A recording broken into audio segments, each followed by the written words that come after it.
আমার 2002-এর তালিকায় নাম নেই, নামটা লিস্টের থেকে কেটে গেছে। আমরা প্রথম ভোট দিতাম বড়বড়িয়ায়, ওইখান থেকে আমরা আসলাম চাটুরিয়ার থেকে এসে আমাদের চকবড়িয়া এবার ভোট দিলাম।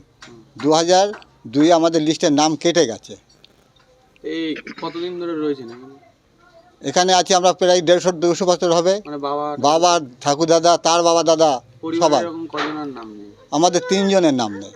আর বাদে পরিবারে আমার কাকাদের জ্যাঠাদের সবার নাম আছে।